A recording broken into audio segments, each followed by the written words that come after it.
So welcome everybody to this second session from Enterprise Causeway on turning your business idea into reality. And we're joined again by the amazing Leo Mullan from Enterprise Causeway, who is going to take us through just these advice and tips and guidance into, how do you take your idea and make it commercially viable, and what kind of things do you need to put in place, and so on. We're more than happy to take questions if you want to pop them into the chat, or if you're really brave, and this is what we do encourage you to do, is put your hand up, use the wee icon at the bottom of your screen, put your hand up, turn your mic on and ask a question. We would love to hear from you, your actual voice. So thank you so much for joining us. We're going to have an amazing entrepreneur joining us during the session, Olivia Burns, and she, again, like Laura McIlvaine, is a huge success, very encouraging, and can give you lots of good tips. So Leo, I'm going to hand over to you now, and I'll keep an eye on the chat here for you. Okay, well, I'm not going to do a big long introduction because I know we were running short on time at the last session, and I had to maybe go through a wee bit quicker the last few slides. Anyone wants to find out anything about me, Leo Mullan, you can look up my bio on LinkedIn. I've had a long and varied career. The last 10 years has been helping people set up and develop their own business, which has been absolutely fantastic. So we'll go into today's session, which is about turning your business idea into reality. And it's really the principle of it. So I have control of this, don't I? Can I change? Yes, you do. Oh no, hold on. Sorry, I have to make you, sorry, I forgot to make you a moderator. I'm going to do that now. And that's you. Yep. Okay. So turning your business idea into reality. We're going to have an overview of new product or service development processes, the benefits of new products or services, and the risks and opportunities of a new product, service, or business. So this slide is really a bit of a roadmap to developing a new business, but it is slightly different depending on whether you're creating a product or a service. So generally the principle is there, but I wouldn't get too fixated that every step has to be exactly the same. Yes, you have to have an idea. Yes, you have to screen your idea. You may be able to create a product, a prototype. That is if it's a product. If it's a service, it's a lot more difficult to create a prototype. It might be a business plan. It might be using user forums or groups to sound out your idea. Then you may test your idea. Again, testing it is okay for a product. You can't just set up a service sector business just to test it. So you really need to do your research on comparative businesses to see what the probability of success is. Then once you've tested it, it's developing the business to the stage where it's ready to launch, and hopefully you launched a very successful product or service. So finding a business idea. Where do you get a business idea? Where do people get a business idea? There is nothing surer than at this moment of time, there are people sitting thinking of a business idea who will become very wealthy in the next few years with their idea that they're just thinking about today. Business keeps going. People keep coming up with new ideas, new ways of doing things. There are people at this very moment, it might be some of you on this session here that have an idea or will come up with an idea after listening to this session, and you will start a very successful business. So how do you find it? It might be meeting a need. It might be a life cycle need. And by life cycle need, I mean a product or service that has been going for a period of time, but needs reinvented, needs updated, needs a new way of doing things. Even if you look at Uber, which is just a taxi service. It was a complete new way of doing a taxi service. Airbnb was a completely new way of letting holiday accommodation. So it could be meeting a life cycle need. It could be meeting a community need. Does a community need something? Does an inner city need a creche or a community cafe, meeting the community need? It could be a business need. So we saw with the pandemic, all the various needs that were there for the pandemic, the development of all the Zooms and the Teams and the different ways of communicating with each other, the PPE equipment, the masks, the testing for COVID, all those things were new. Or it might be solving a problem. And this is one that I generally think is very important, solving a problem. If you can think of a problem that really you think is a major problem, if you can think of a way to solve that problem, you might hit on a very good business idea. Think back on the cat's eyes on the road, which was to help cars stay on their own side of the road or see the road. Something like that can be very, very good. It could be, and this morning we talked about a gap in the market, and I finished off by saying your business idea, does it fill a gap in the market? But the one thing that I said you have to be very careful about is there may be a gap in the market, and that gap might be there for a reason. It might well be that there's not a market in the gap, that it's not profitable to do something. So a gap in the market, but make sure it has potential. Your idea could come from a hobby or an interest. This morning we had Laura McElveen on as our guest entrepreneur, whose hobby was photography, and she has turned that into a very successful business. It could be your skills or your education background. It could be what you've trained as that allows you to start a business. Or it could be your experience. It could be your experience working in summer jobs. I've worked with very young people who have worked in hospitality and went on to open their own hospitality businesses. It could be trade shows where you attend trade shows and you see an idea and you think, I could do that it's maybe not been offered. It could be traveling and you see something offered in another part of the world that's not offered here. It could be emerging or growth industries. We see it with social media, with social influencers. Everybody can make films, can make blogs. There's opportunities there. It could be new technology or remote medicines. There's all sorts, or just changing market trends or ethical needs of the consumer. We are going to be faced over the next period of time with cars completely changing from carbon fuels to electric or hydrogen fuels. That's big challenges and lots of opportunities for people that are in that sector. So those are ways you can find a business idea. How do you screen your idea once you have come up with this idea? Well, you need to determine whether there is a market demand for your idea. And that could be, if there's lots of other businesses doing a similar idea, there's obviously a demand. Can you capture some of that market? Can you do something slightly different? Is there something that irritates you? Again, I'll go back to the example of Uber, where people couldn't get cabs. Uber just captured the market completely, particularly in big cities. Airbnb has been tremendous for people. eBay and lots of different selling platforms have been ways that the market has changed.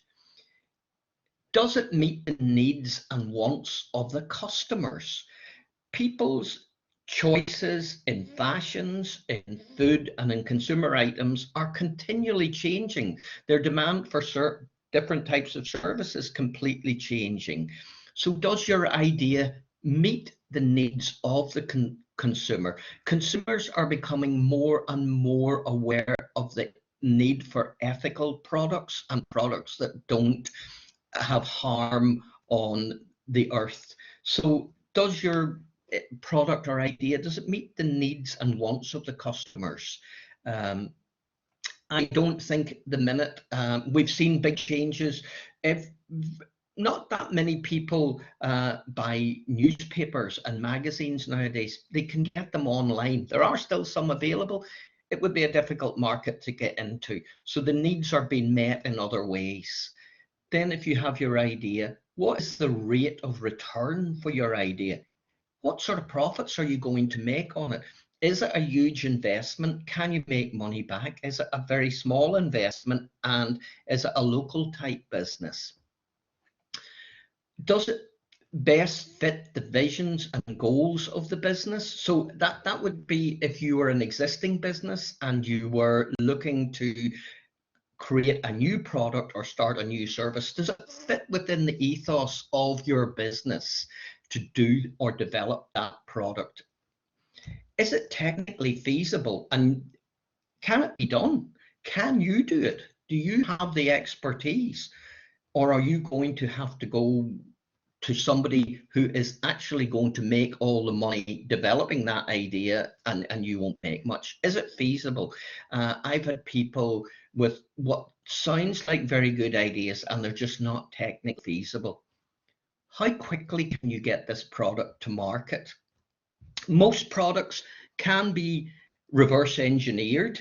People get maybe fixated about patents and copyrights, but really a very successful entrepreneur, John Armstrong, who owned Armstrong Medical, once told me that it was speed to market was more important, getting your product on the market. Most products can be reverse engineered in some way to get around patents. It's very difficult to come up with something. I'm going to interrupt you there, Leo, because that's actually a really, really good point. And in the last session, Lunch and Learn with the Entrepreneurs, Sean Dobbs, who is a multi-patented engineer, actually shared in his story his very, very first invention that he was going to patent. He lost out on it because it took him so long to get it. He wanted to get it 100% right. And the problem with that was when he was ready to take it to market, somebody else had come up with an inferior product, but the same design, and got it to market before him. And it was cheaper. And therefore, it just completely wiped out his thing because he just procrastinated so long over it. That he just didn't get it to market on time, and somebody undercut him. So, and he'd said, that was a big mistake of his. In no way would I be saying don't go for patents and don't go for copyrights, but it's about getting your product on the market. Sometimes a product has to be kept secret if it's a very, very special product, and that would tend to be more in the technology departments and things like that, or the medical sphere. But getting your product to market is very, very important. The other thing about patents is if somebody breaches your patent, you have to defend it, and it can be very expensive defending patents. So, but it depends on your business idea, and that's where you would need to get expert legal advice. And in all aspects of business, you need to do your research. You need to know what market you're in, what the regulations are, and what you're up against. And the next thing is, what is the competition in the marketplace? If you come up with a new idea, does somebody else just replicate that idea, or does somebody that has a similar idea just reduce their price to try and keep you out of the marketplace? So what is the competition in the marketplace? Can you work along with them, or are they going to try and keep you completely out of the marketplace? I again have seen it tends to happen even in local businesses where people are getting supplied with a product, somebody else opens up and wants to be supplied, and the existing customer says to the supplier, no, you can't supply that person because you're supplying me. So is the competition going to prevent you from getting into the market? Research is king in this aspect, and talking to suppliers. Will they supply you? So developing a prototype. We all know what a prototype is, and a prototype for a product you would develop with drawings and sketches, or a concept plan, or a 3D model. Testing a product or a service is much more difficult. If you wanted to start a business, just take for example a gardening business, you can't create a prototype of a gardening business. What you need to do is be qualified to do that, find out what the demand is, do the research, find out can you compete in the market, maybe get feedback on social media. But a product is different. You can create a prototype. I had a young man, he created a product. His sister had been handicapped from birth, and she couldn't walk, and she had great difficulty when she went to the supermarkets with a wheelchair, that she couldn't reach anything basically above second shelf height. And he was developing a product where you backed the wheelchair onto it, and it was a lift that lifted the wheelchair up, and he wanted to develop that further to sell to supermarkets. And he's been very successful with that there. And there are ways you can get help with innovation grants if you have a product that you would like to try and develop. The next thing is, your potential brand or names.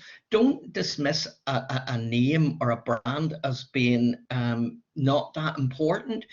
A name can make or break a business. And we've all seen, maybe this is somewhere where I could ask you to input onto the chat. Has anybody, I actually, just before the session started, Googled the 10 worst business names that businesses exist, and I couldn't believe it when I saw some of them. I wouldn't read them all out, but I'm going to ask, has anybody come across what they thought was a really bad name for a business?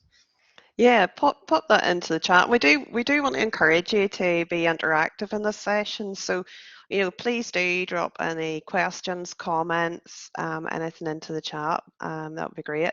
But yeah, as Leo says, have you ever seen a business name which is just, you roll your eyes and you just go, really? Or maybe the opposite, Leo. Maybe you've seen a business name that is just genius, like Yes. really like spot on. Yeah. There's some chip shop guys have had some really. There was one I saw the other day on, somebody had shared one on LinkedIn. What's that one, Bradley? No No, alibis. what was that? Was that a solicitor's business? What was the business? What's the business, Bradley? No alibis. It does sound like a detective agency, or it's a book shop. It's Right. it's very very Okay. dear. Okay. Okay. Yeah, So no let me share. alibis doesn't really. I'll It share does. 4 that were more readable that I came Okay. across, and you Okay. can Google the 10 worst businesses, and these are real-time businesses. Okay. Anal Tech, Oh no. Poopsies, which Mm, is a pet shop name, Passmore Gas, password. and What was and that? What was that? Dumbass. Well, it was a gas company, and it must have been in a town called Passmore or something. Passmore gas. Uh, Oh, I think that's all right. Yeah. Okay. right? And dumbass tacos. I mean, it's somebody trying to be a bit humorous in their name. But listen, if you're going to have a brand or a name, it's very, very, very important. The name should reflect what you do in a way that may make the customer want to buy your product or service. So don't. Now, I've had the opposite. I've had people come to me and they say they have a great business name, but they've no idea about a business. Now, I think you need the business idea first before you come up with the name, but Yeah, I just would get agree one with that that. reflects the service you're trying to do and reflects it in a way that you want people to perceive it. So how do you this idea? How do you test the idea? Now, uh, if it's a prototype, yes, you can get that made. Now, or it's difficult for individuals to get prototypes made. You would have to go to somebody that can manufacture or make that prototype for you. But there are ways that you can get that done, and you can get help from organizations like Enterprise Causeway, Invest NI, that will direct you to where you can go to get help making prototypes. So I'm not going to list how you get help with a prototype at the moment, but if it's an idea that you have for more of a service sector or a local type business, you could use a focus group. If it was a food business, you could give out free samples. You might go to a local variety market, sell your products. You might display your products. Maybe it's a closed product. You might do it at a trade show, or you could have a demonstration for it. You could have an open day. That would tend to be if you were a company that was launching a new product or service, you'd have an open day. But social media is the big one that's now available to most of us. And I know Olivia Burns, that's coming on later, she has a fantastic business, and she is just absolutely fantastic at doing social media and marketing, and you learn quite a bit from her. When you have a business idea, it's best not to ask your friends and family, because they may well tell you what you want to hear. You need to ask who you think are the potential users of that product. If they would use it, would they pay for it, and would they put their hand in their pocket? So that's different ways of testing an idea. How do you develop an idea? You could create a market-ready version of the product. That would be more simplified ideas, but it could be something like somebody starting a cake baking business. And believe you me, cake baking businesses can be very, very profitable. I've seen people that are specialty cake makers, and you couldn't get a cake off them unless you've booked 6 months in advance. So they can easily make products. You can add or change features to an existing product. Do something differently than what's been offered. Just make it slightly different, make it more consumer friendly or more up to date. Again, we talked about deciding on a product or service name. That's important. The other thing that's important, if it's a product, how are you going to package your product? Packaging. If you're trying to get a product on the shelves of a shop, or even if you're selling it online forums and selling it through maybe Amazon or eBay, your packaging is very, very important, because that's what people will see. They don't actually see the use of the product will be how you explain how it's been used, but the packaging is very important. How are you going to package it? Again, Olivia, that's coming on, is very good at her packaging and design. Do you need, as we talked about, do you need to trademark it? If somebody else is doing it, are you breaching their trademark? You need to be very careful not to do that. Do you have the copyright, and can you get a patent for your product? And those are different things you need to consider. So when it comes to launching your idea, you could have a social media campaign, which is available to us all. Email campaigns, that would be more if you were an existing business and you were contacting existing customers to tell them about a new product or service. If you're completely new, it's very difficult to send out emails, so just go into spam folders. You could hold an open or launch day, even in a small business way. That could be about using Causeway Variety Market, Naturally North Coast and the Glens, going to St. George's Market in Belfast. You could have flyers or posters, not so popular nowadays, not so environmentally friendly, but you can do that if you really want to. But you have to be thinking, how are you going to launch your product? So what's the benefits of a new product or service? Is it going to generate revenue and profits for you when you do your business and get it up and running? Is it going to be profitable? Is it worth your while doing it? What's the life cycle of the product? Is it a product that's going to be in the market for a long period?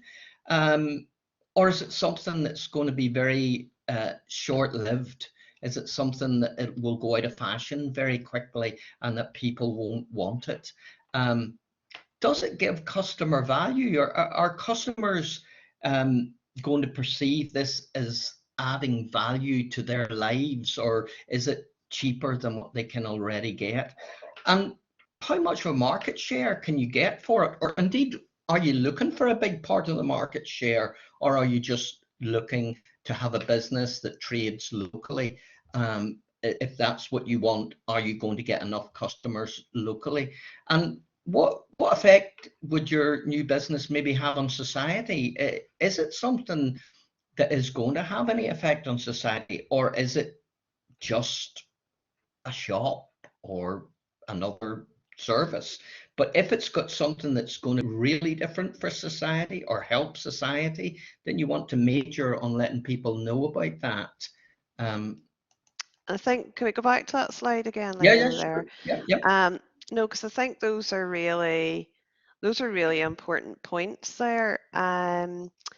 So yeah, I was going to say the thing you were saying about the product life cycle. What came into my head was face masks. Yes, I mean, if exactly. you're a business that saw an opportunity during COVID to produce face masks because like everybody had to wear them, great.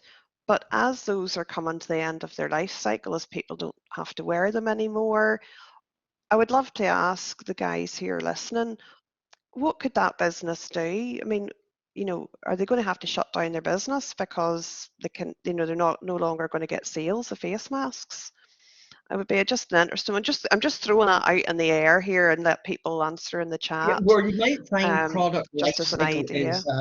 is very relevant is in the business of gaming, making new games, computer Yes, games, and that high tech type of business, exactly. which has lots. There are lots of opportunities in Northern Ireland to develop that. So, what is the life cycle of a game? Is it going to be typically these type of things tend to run for a period of time and then something new comes around? So can you constantly reinvent what you're doing, or you don't? It's a bit like the old top of the pops. Are you a one-hit wonder, or can you keep developing your business? And that's what It's I a mean good by life question. cycle. Yeah. Yeah. Anwilika has asked a wee question just here. Just when you were going back, you were talking about patents and stuff, and she's just asked, what's the difference between a trademark and a copyright? The difference between a trademark, a copyright tends to be more for artistic type products, and a trademark would be other type trademark. Trademark would be maybe your name, where you would trademark your name, whereas the copyright might be The um, actual work? the actual work that you do. All individual artwork is automatically copyrighted. The Yeah, creator of it automatically owns it. But a trademark, you often hear of breaches of trademark. People creating fake football shirts is a big one, or fake Nike goods. The Customs and Revenue are constantly fighting a battle against fake or counterfeit goods. These are goods that are breaching trademark. They're not really breaching patent design, they're breaching trademark design. So somebody is creating a product that they are trying to sell, but they're trying to let you think it is something that it's not. I'm trying to sell you a t-shirt telling you that it is, tell me a brand that would be really good. Uh, Reebok, Nike. Reebok or Nike, or if you made you had somebody on earlier, Karen Yates or Ellen Yates doing handbags. Yes, If I yes, Taylor created a Yates. fake handbag and said it was a Taylor Yates handbag or a Mulberry handbag, but it's not. Now, at the end of the day, you might ask the question, what's the difference? It's leather, it's whatever, but the trademark, I don't have the right to use that trademark. You're trying to pass something off for what it is, for more money than you would get if people Yes. didn't know that it was that product. Whereas copyright is, if I created a cartoon or a comic book or a series or a game, a computer game, and you copied it, to a great extent, you'd be breaching my copyright. I hope that answers it a wee bit. Is that okay? I hope I'm pronouncing your name right, Anwalika. I hope that has helped. Okay, I'm going to let you keep going. Oh, Okay. thank you. Great Right. stuff. That's So answered our question. what are the risks of a new business? And again, I preface everything by saying product or service, because I don't know what is in your own particular minds or what you might want to do. Big risks: lack of funding. I have seen more people have good ideas that fail because they don't have funding.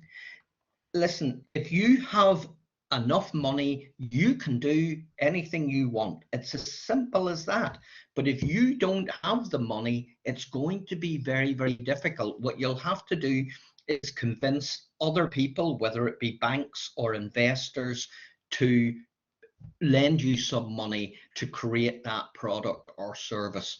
But what happens a lot of the time is people get enough funding to start a business, but as that business develops, they don't have enough money to keep going as it expands. Maybe they need to buy more stock, or they might have to send out more goods, but they have to make those goods. Maybe there's a word for it. It's I just can't think of it at the minute, but your orders are far bigger than you thought they would be, but you can't meet the orders. You have to buy, but you don't have money to make the orders. So it's a lack of funding can be really, really catastrophic. Catastrophic success. That's what I was trying to think about. There's a word. It's called catastrophic success. You have a great idea. You've got so many people want your product, but you don't have any money to make it because the demand's far bigger than you thought it was. Now, good position to be in. I think if you were in that position with a good enough idea, you probably could go to investors or banks, but you need to watch the next session to see how to develop a business plan to do that one. A competitor introducing a new product. So it might well be that you think of I'm trying to think of an easy to understand analogy. You open up a small local shop, and I'll tell you an example that happened in Belfast. Tesco opened up a Tesco Express on the Newtonards Road, and the reason they didn't want to shop on the Newtonards Road, but by opening that, they put lots of small businesses out of business because people went to Tesco for the better prices. As soon as all the small businesses were gone, Tesco closed their shop on the Newtonards Road, and everybody had to go to the big supermarket at Knocknagonie or wherever it was. So sometimes if your competitor has enough money, he can undercut you in price.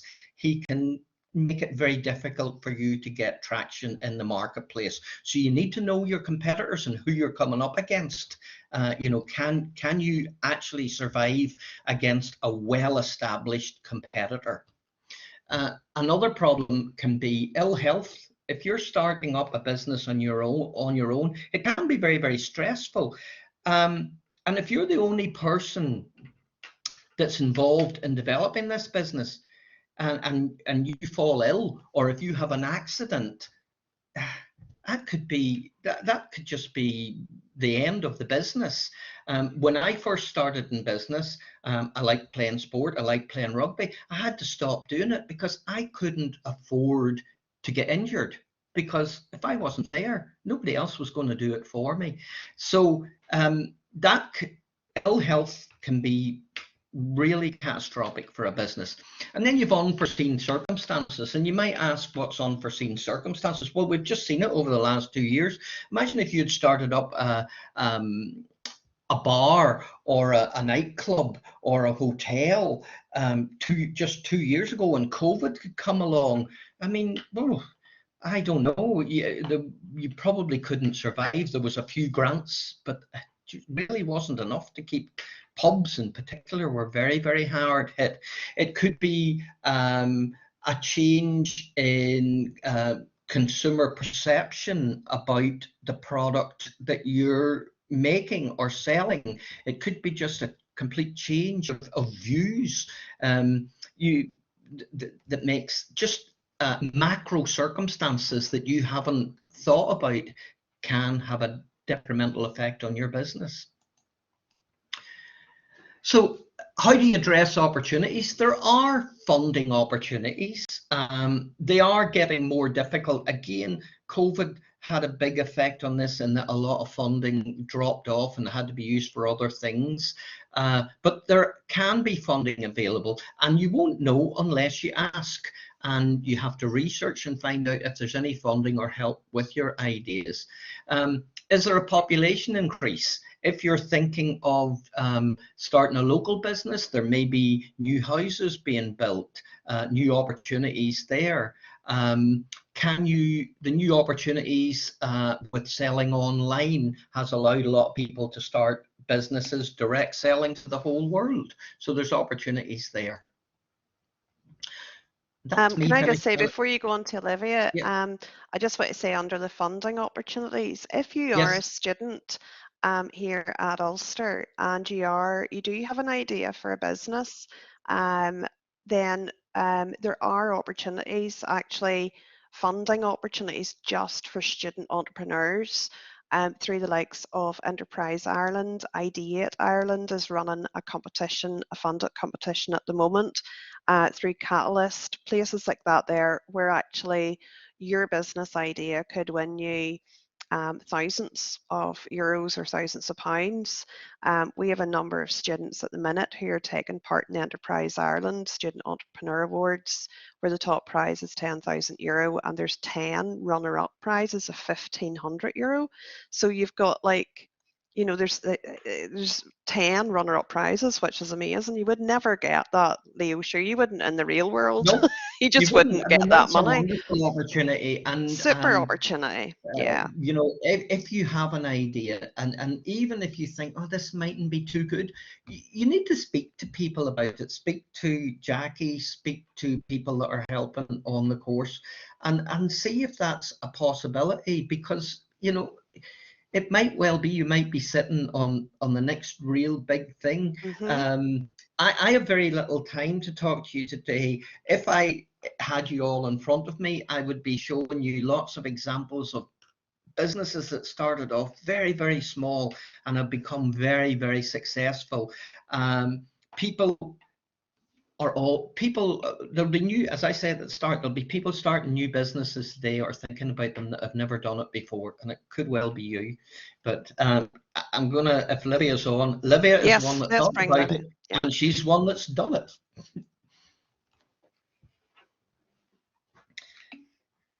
Is Olivia there? I am here. Oh, hi, hello. Olivia. Hi. Hello. We can't see you. It says, oh, there, share.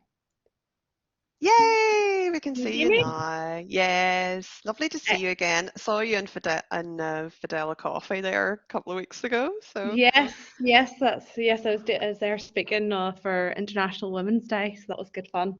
I can't see. Oh, there's where I am. Just trying to see where my box is. I'm going to stop sharing the PowerPoint so that everybody can see a big you. Oh, great. So there's the big Olivia now. Hi, Olivia. Hello. And hi, everyone. And thanks so much for having me on as well, Leo.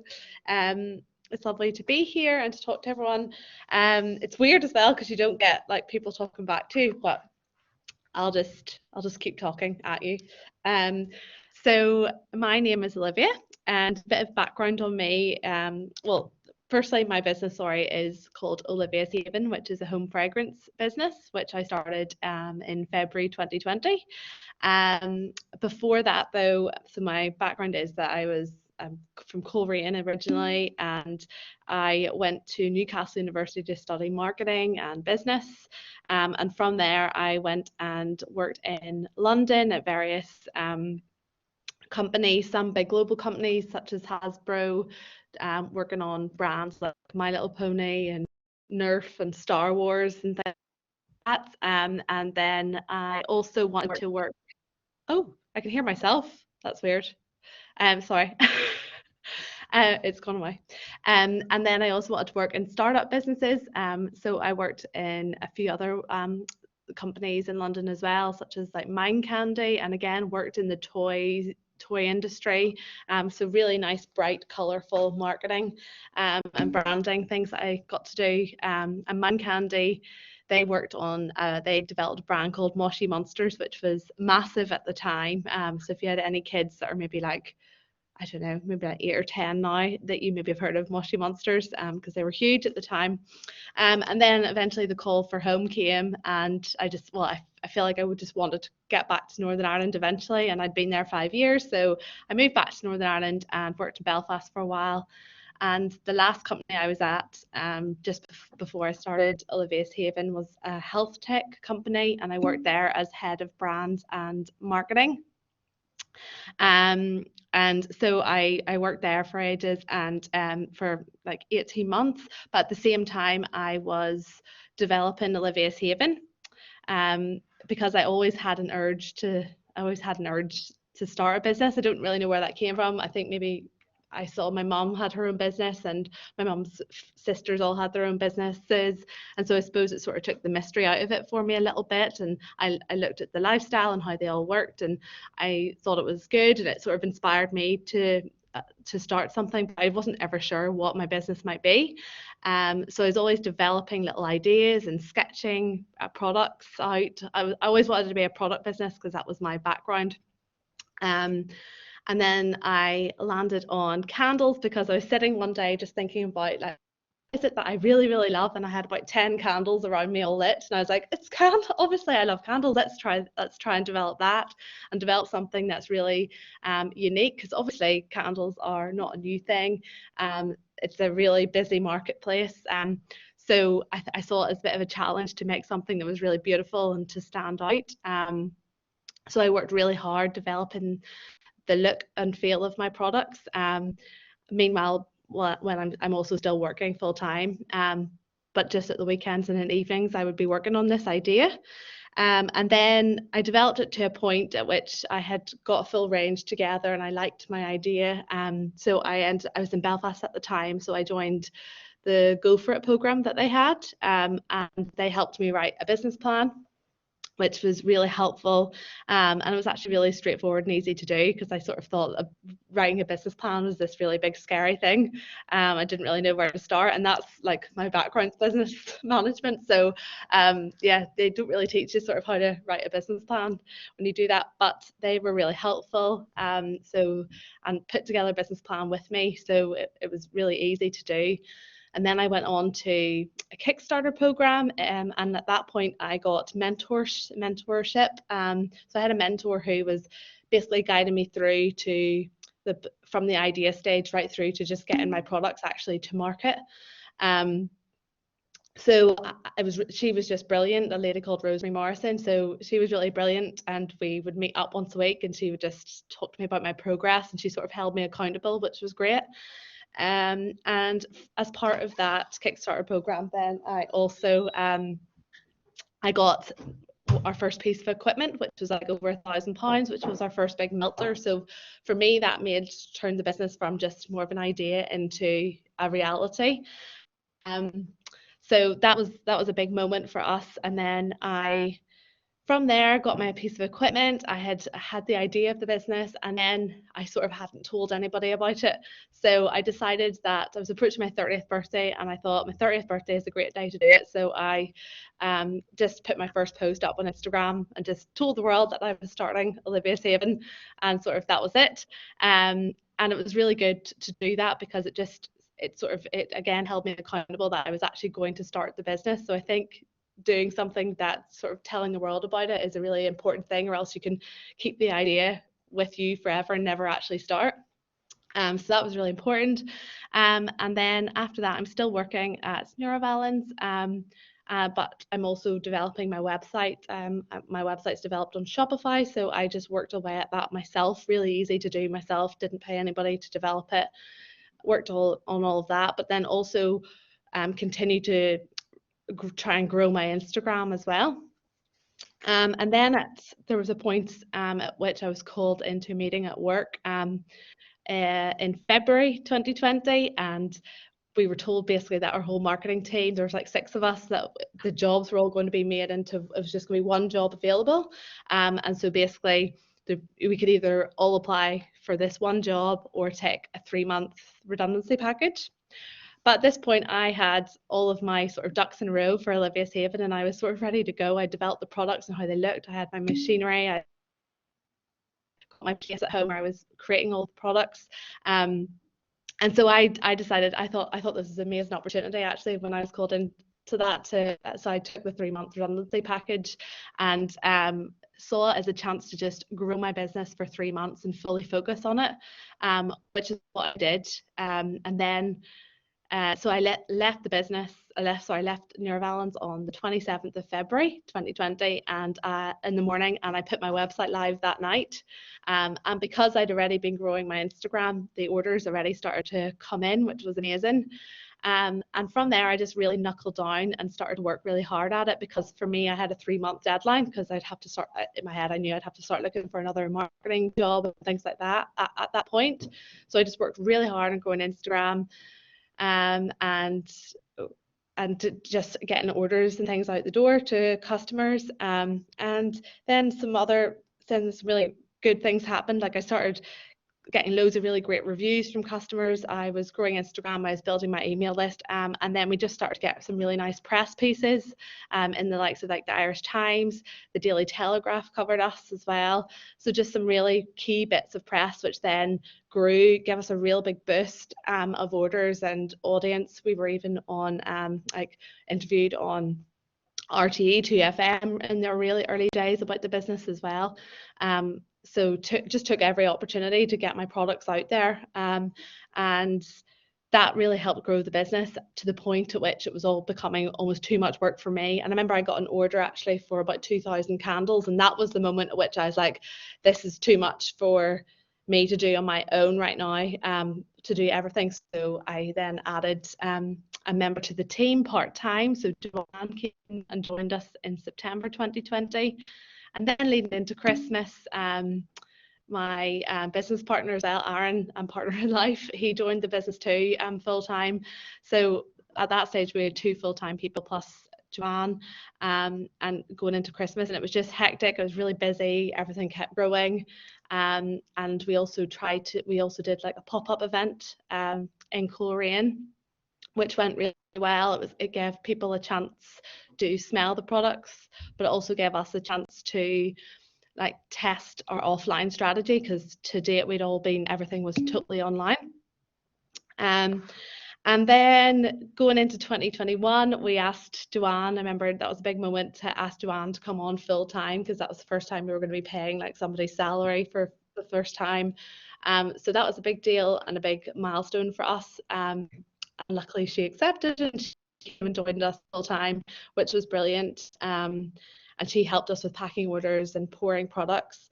And then in June 2021, our next big milestone was that we took on premises, which is we're in Acorn Business Centre in Ballymoney.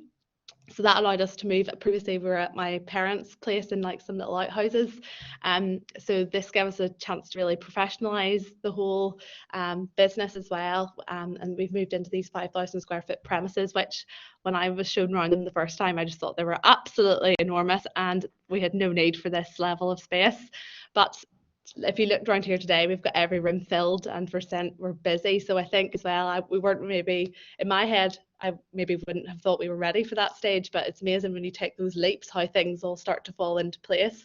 And yeah, we just got super busy, and then added to the team leading up to the and then we had another pop-up event at our workspace in the Acorn Business Centre for Christmas, and we had like 500 people join us like that morning. I remember at like 2 minutes to 10, the weather was horrific. It was hailstoning, wind, and the shop was to open at 10. And I was just thinking, nobody's going to turn up. Oh my goodness, the weather's awful. And then 10 o'clock on the dot, the door opened and it didn't stop all day. And there's just a constant flow of people, and I couldn't believe it. It was unbelievable.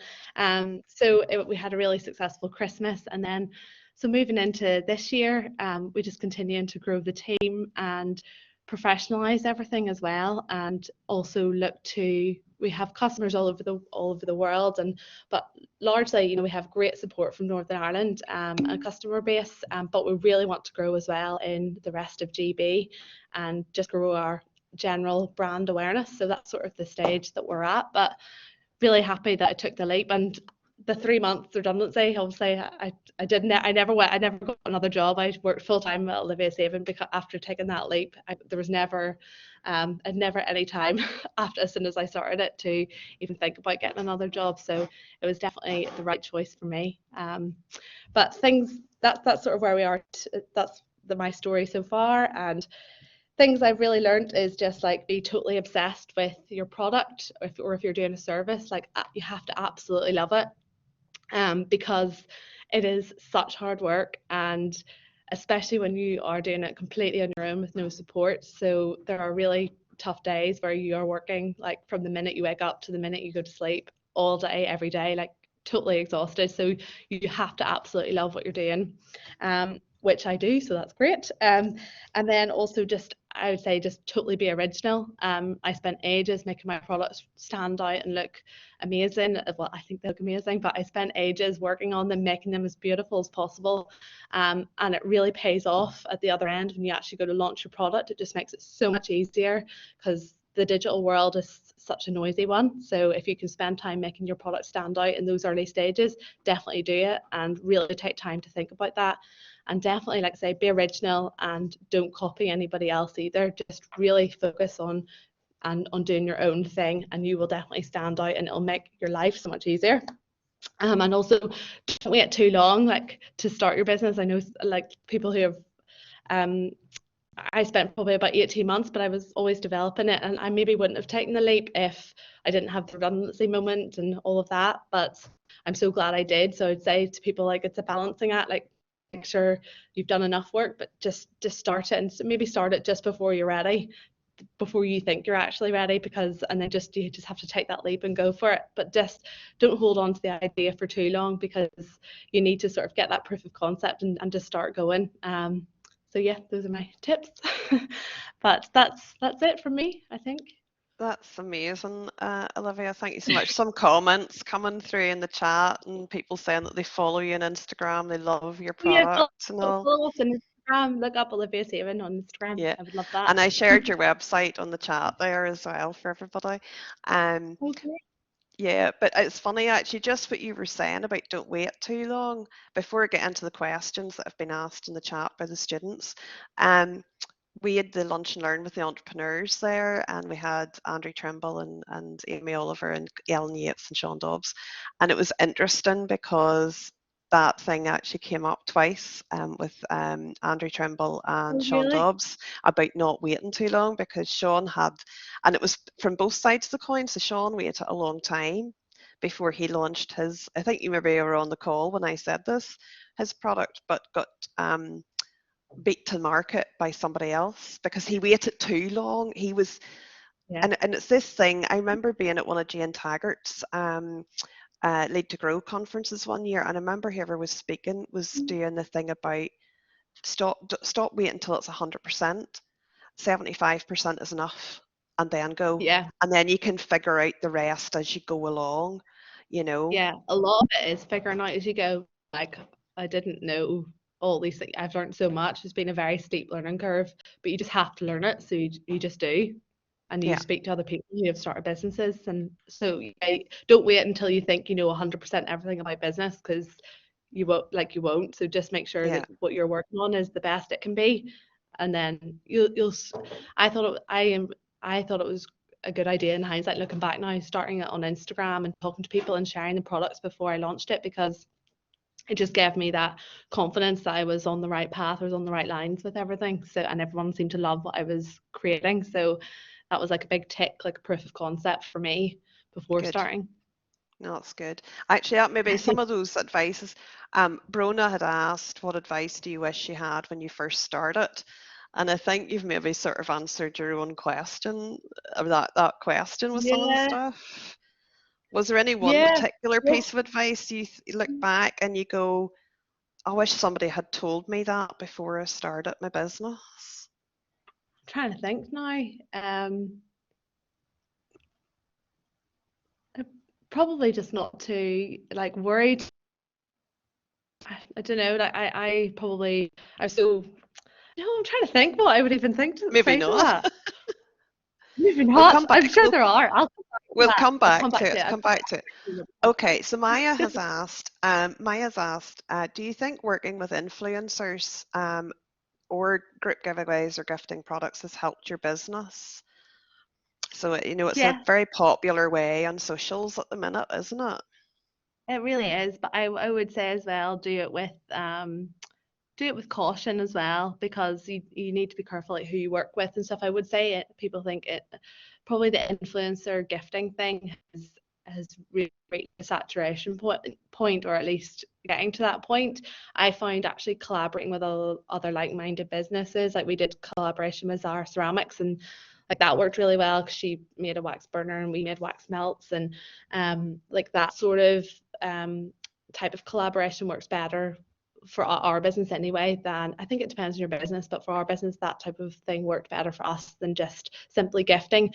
Absolutely, we do gift to influencers. We don't do it that much. I did it probably a lot in the early days, but I sort of quickly learned that it doesn't necessarily always translate into followers. So and Yeah. also you have to be careful about who you work with as well. Influencers, like, you need to make sure that they're really on brand and they're really right for your product. Like, don't just gift like to anybody because you see a big number of followers and think that that's right for you. Do you know, like, say somebody's got over 100,000 followers and they're happy to take your product and talk about it, like that's great, but only if it's actually a fit for your product and brand, because they have a certain type of audience who are following them, and you need to make sure that that's the right target audience for your product as well. That's a good tip, actually, really good. Katie has just said, how did you begin with the money, tax, and legal of your business in the beginning? So, did you do this yourself or did you get help? No, I did everything myself. Like, I had saved, I knew I wanted to start this, so I had saved money at my last business and I was putting it aside. So probably the biggest thing I had to spend, and also use grants. Like I said, I got the equipment through a grant with on the Kickstarter program. Everything I funded myself. Like, I didn't get money from parents or anything like that. Like, I funded my little space, I funded that I was making products in, and I funded all of my own packaging at the start myself. But I knew that that cost was coming, so I saved up to make sure that it wasn't going to be a problem. But that's just how I did it. So I know that there you can maybe get loans and things like that, but I personally didn't, and I self-funded it all myself. And then in terms of legal, yeah, I did it all myself. I trademarked everything myself, like that. And then in terms Was of that accounts, like, difficult? no, Was that you can just difficult do to it do? online. No, you just, it's a process online. Just get the Brilliant. thing done. You look it up. Like, I want to trademark my product, so you just do it through a government website and send it off. Really not much hassle at all to do, and then you can just get all of your different logos and everything trademarked, which is, I did that in the early days. And then what else? And then Taxes. accounting.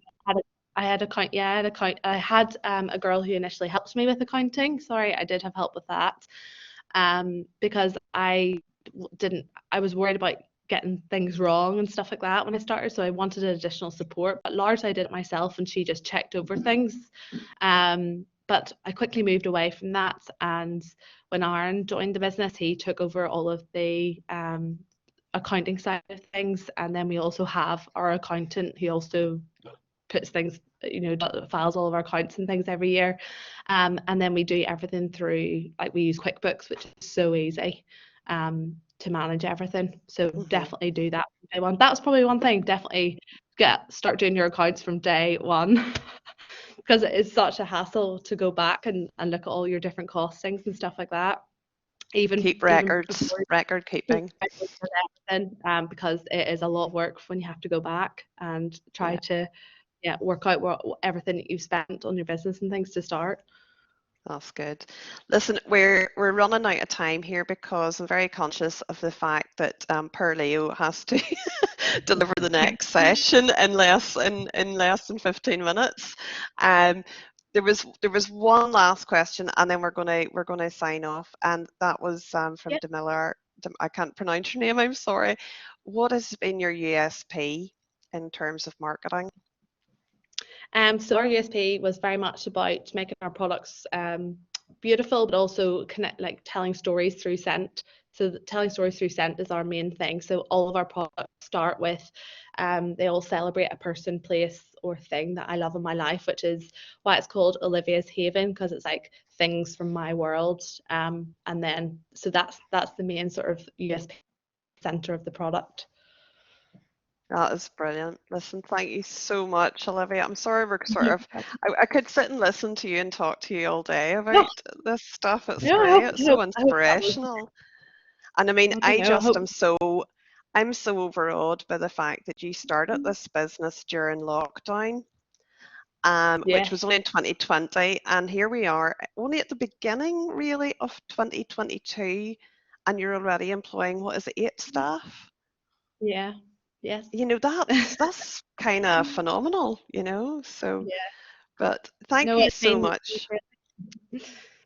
But here, thank you so much for joining us today. And yeah, it's just really good to hear from you. I'm sure guys will follow you on Instagram and your website, and maybe even buy some of your products. We'll have a little look, certainly. Absolutely. And I'm going to say thank you to Leo as well. Leo, we're going to just sign off here now. Have you any one last thing, a piece of advice that you want to give? Oh, absolutely. Yep. Thank Olivia for coming on. I mean, it's so inspirational to hear, and I think your students are on, if they listen to what she said. And the one thing that that Olivia said that you know, I wish everybody would do before they come to see us is she saved. She knew what that it was going to cost her, and nobody owes you a free meal. If you want to start a business, you know what, you might have to do another job first and save money to start it. Yes, there are some grants available, but you've got to prove that you can fund, and you have a track record. So, you know, it's one thing having passion, but you have to have the sense to realize this takes investment from me as well. Okay. That is fantastic. We've got a couple of lots of students saying thank you so much. They've really enjoyed the session today from both of you. We've even got somebody saying they did the Young Enterprise Entrepreneur Programme, and as this session here has given Bent on the boost to go ahead now with the business idea, which is super. So you've done something good there today. The two of you have helped somebody go out and find their inner entrepreneur. So that's amazing. Listen, just want to say thank you everybody who has joined us for this session. Please do follow Olivia on Olivias Haven on Instagram. You can connect with Enterprise Causeway. I should actually put if you're in the North Coast area, Enterprise Causeway would be the enterprise agency who will support you with your business startup. And the other place that you can go is just Enterprise Northern Ireland to find your local enterprise agency in your local borough council area for support.